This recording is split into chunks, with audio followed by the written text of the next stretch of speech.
దేశవ్యాప్తంగా సంచలనం సృష్టించినటువంటి తిరుమల శ్రీవారి లడ్డూ ప్రసాదంలో కల్తీ నెయ్యి విషయంపై మనకు స్పందించడానికి తెలుగుదేశం పార్టీ మాజీ ఇన్ఛార్జ్ గుడిసె కృష్ణమ్మ గారు ఉన్నారు. మేడం చెప్పండి, ఈ యొక్క హిందూ మనోభావాలు ఎంతో స్వామివారిని ఎంతో నిష్టగా కొలిచే ఈ యొక్క హిందూ మనోభావాలు ఎంత మేర దెబ్బతిన్నాయని మీరు భావిస్తున్నారు?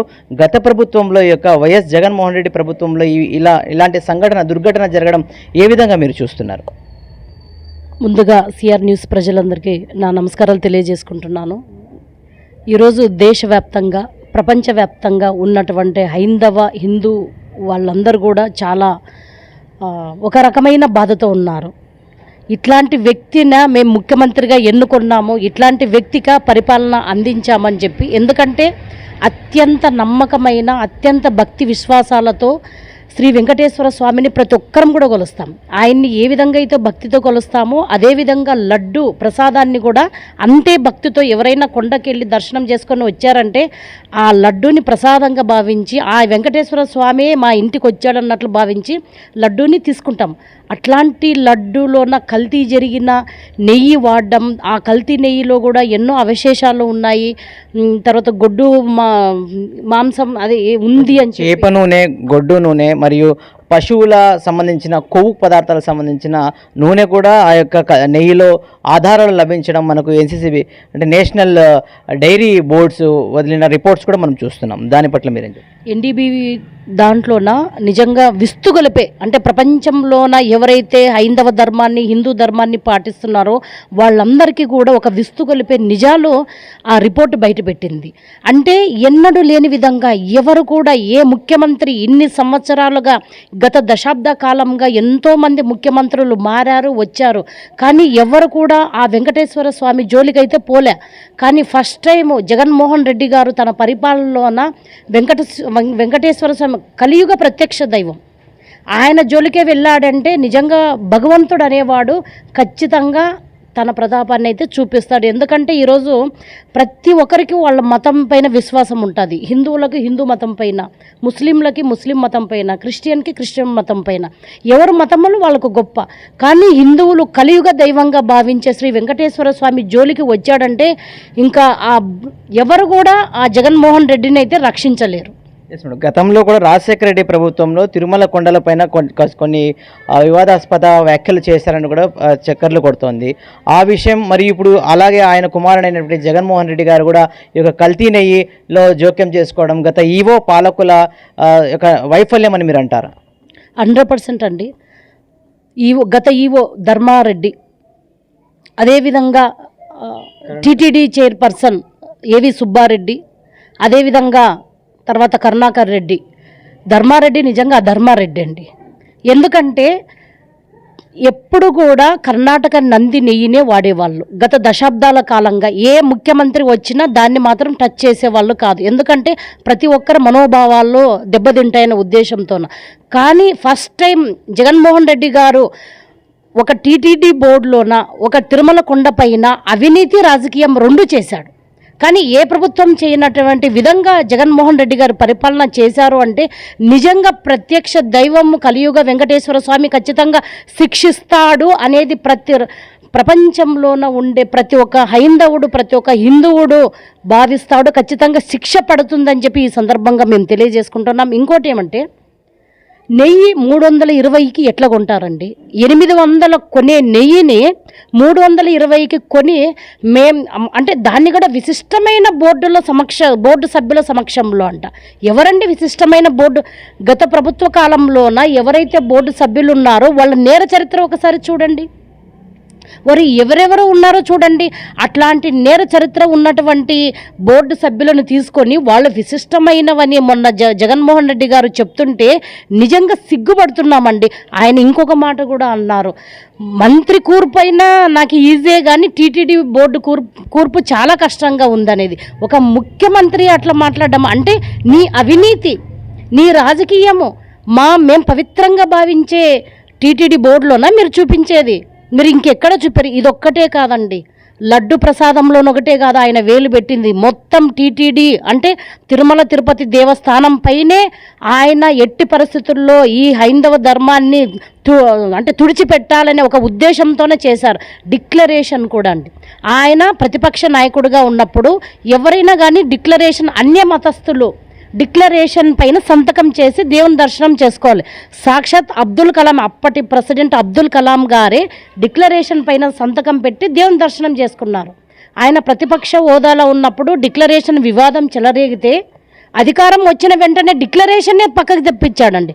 అట్లాంటి ఘనుడు ఈయన జగన్మోహన్ రెడ్డి గారు. అదేవిధంగా మనం ఎంతో పవిత్రంగా భావించే వెంగమాంబ అన్న సత్రంలోన ప్రతి ఒక్కరూ అక్కడ ధనికులు పేదవాళ్ళు అనేదేమీ లేదు, 100% అక్కడికి వెళ్ళి దాన్ని ప్రసాదంగా భావించి మనమందరం కూడా తింటాం. అక్కడ కూడా అవినీతి అనేది చేయడం, క్వాలిటీ తగ్గింది.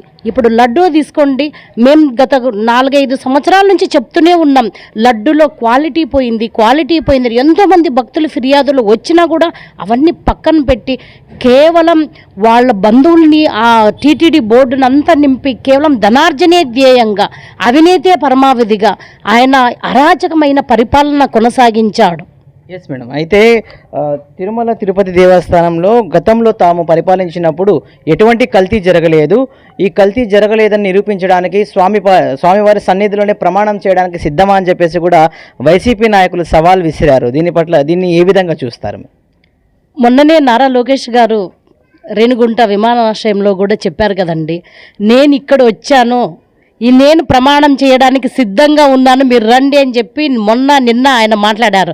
కానీ ఈ 2 రోజులు వదిలి ఈరోజు సిద్ధమా అని చెప్పడం అంటే కేవలం మాటల వరకే అండి. మేమైతే సిద్ధంగా ఉన్నాం, అందరం కూడా సిద్ధంగా ఉన్నాం.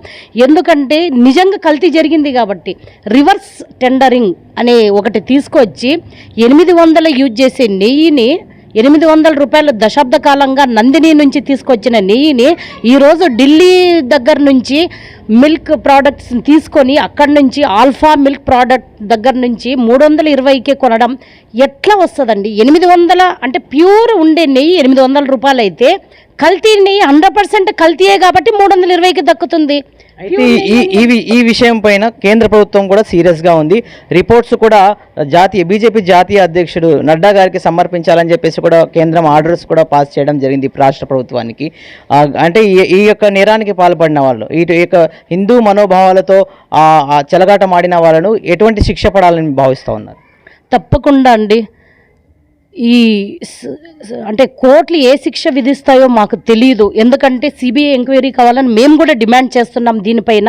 ఎందుకంటే ప్రతి ఒక్క హిందువుల మనోభావాలు దెబ్బతిన్నాయి, ఈరోజు నిజంగా దెబ్బతిన్నాయి. మేము పవిత్రంగా భావించే కొండపైన ఇంతటి అపచారం జరిగింది. ఇదొకటే కాదు, చాలా అపచారాలు జరిగాయి. ఆయన హయాంలోన 5 సంవత్సరాల కాలంలోన చాలా అపచారాలు జరిగాయి. కాబట్టి సంప్రోక్షణ అనేది కూడా జరుగుతూ ఉంది. పవిత్రమైనదిగా భావించిన తిరుమల కొండపైన ఇన్ని అపచారాలు చేసిన వ్యక్తి పైన సిబిఐ ఎంక్వైరీ తప్పు జరిగింది అని నిరూపణ అయిన వెంటనే వాళ్ళకు కఠినమైన శిక్షలు విధించాలి.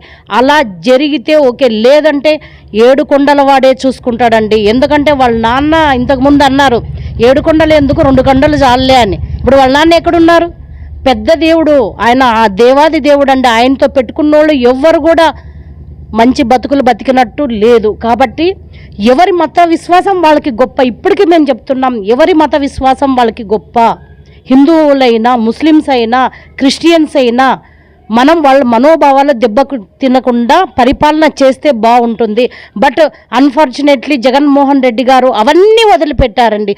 మొన్న ప్రెస్ మీట్లో కూడా ఆయన ఎన్ని మాటలు మాట్లాడుతున్నారంటే ఆయనకు అవగాహన లేకుండా పరిపాలన చేశాడు. ఒక తుగ్లక్ని ఎన్నుకొని 5 సంవత్సరాల కాలం భరించాము. ఇదొకటే కాదండి, ఈ టెంపుల్లో ఒకటే కాదు, మిగతా టెంపుల్లో కూడా, శ్రీశైలంలో కానీ, అన్నసత్రం, ఇంకా చాలా టెంపుల్లో కూడా అసలు నెయ్యి మంచి నెయ్యి అనేది కూడా విజిలెన్స్ వాళ్ళు దాడులు చేసి దాంట్లో కూడా చెక్ చేస్తారు. Yes madam. అంటే మేము ఎన్నో రకాల మాఫియాలు చూసింటాం. అంటే ఇసుక మాఫియా కానీ, ఎన్నో రకాల స్కామ్స్, అంటే మైనింగ్లో కానీ ఇంకో రకాల స్కామ్స్ చూసింటాం. దేవుడికి ఉపయోగించే ఇటువంటి నెయ్యి, అంటే దేవుడికి ఉపయోగించే నెయ్యిలో కూడా కల్తీ జరగడం, ఈ చర్యను మీరు ఏ విధంగా ప్రజల్లోకి తీసుకెళ్ళబోతున్నారు? దీన్ని గత ప్రభుత్వం చేసిన ఈ చర్యల్ని మీరు ఏ విధంగా ఘాటుగా స్పందించున్నారు దీనిపైన? ఈ కల్తీ నెయ్యి గురించి ఒకటే కాదండి, ఇది ఆల్రెడీ ప్రజల్లోకి వెళ్ళింది. దీన్ని మరింత విస్తృతంగా ఇప్పుడు ఇది మంచి ప్రభుత్వం ఎందుకంటే ప్రోగ్రాంలో కూడా మేము అందరికీ వివరిస్తున్నాము. ప్రతి ఒక్కరు కూడా అంటున్నారు అమ్మ ఇది మంచి పద్ధతి కాదు అని చెప్పి ప్రతి ఒక్కరు కూడా అంటున్నారు. నిజంగా ఆయన ఇంతటి దుర్మార్గానికి పాల్పడ్డాడు, ఖచ్చితంగా దేవుడు అనేవాడు శిక్షిస్తాడు, 100% శిక్షిస్తాడు. ఇదొకటే కాదు, ఈ దేవాలయంలో ఇంకా ఎన్నో కుంభకోణాలు జరిగాయి. చాలామంది మంత్రులు అయితే అప్పటి వైసీపీలో ఉండే మంత్రులు అయితేనేమి, ఎమ్మెల్యేలు అయితేనేమి చాలామందిని దర్శనాలకు పిలుచుకొచ్చి రోజా గారి గురించి అయితే ప్రత్యక్షంగా ఎంతోమంది మేము ప్రతిపక్షంలో ఉన్నప్పుడు ఎన్నోసార్లు ఆమె పైన చెప్పాము, మీరు ఎంతోమందిని పిలుచుకొచ్చి దీనికి కుంభకోణం జరుగుతుంది, మీరు డబ్బులు కోట్లాది రూపాయలు వెనకేసుకుంటారు. రోజా గారితో పాటు చాలామంది మంత్రులు, ఎమ్మెల్యేలు, మిగతా వాళ్ళందరూ కూడా ఇలాంటి కుంభకోణం చేశారు. అదేవిధంగా శ్రీవాణి ట్రస్ట్ అని చెప్పి ఒకటి ఏర్పాటు చేశారు, దాంట్లో కూడా పెద్ద కుంభకోణం జరిగింది. దాన్ని కూడా తొందరలోనే బయటికి తీస్తారు నారా చంద్రబాబు నాయుడు గారు. 100% మొత్తం విజిలెన్స్ దాడులు చేయించి అక్కడ ఏమేమి కుంభకోణాలు జరిగాయో. ఎందుకంటే కలియుగ దైవం, మనం తిరుపతికి వెళ్తున్నామంటే ఒక భక్తి భావనతో ఇంట్లో వెళ్ళే కొంతమంది అయితే అండి తిరుపతికి వెళ్తున్నామని చెప్పి 10-11 ఇంట్లో డబ్బులు తీసుకుని వెళ్తారు. మా బస్సు ఛార్జీలు అంటే అంత పవిత్రమైనదిగా మేము భావించే తిరుమల కొండ పైన ఇంతటి అపచారం జరిగింది అంటే ఎవరు కూడా ఊరుకున్నారు. ఈవెన్ వైసీపీలో ఉండే వాళ్ళు కూడా హిందువుల మనోభావాలు కూడా దెబ్బతిన్నాయి. వాళ్ళు ఏమంటే ఇట్లాంటి వ్యక్తి పార్టీలోనా మేము ఉన్నామని కూడా చాలామంది అసహించుకుంటున్నారు జగన్మోహన్ రెడ్డిని. ఇప్పటికైనా మారాలి జగన్మోహన్ రెడ్డి గారు, ఇప్పటికైనా మారండి.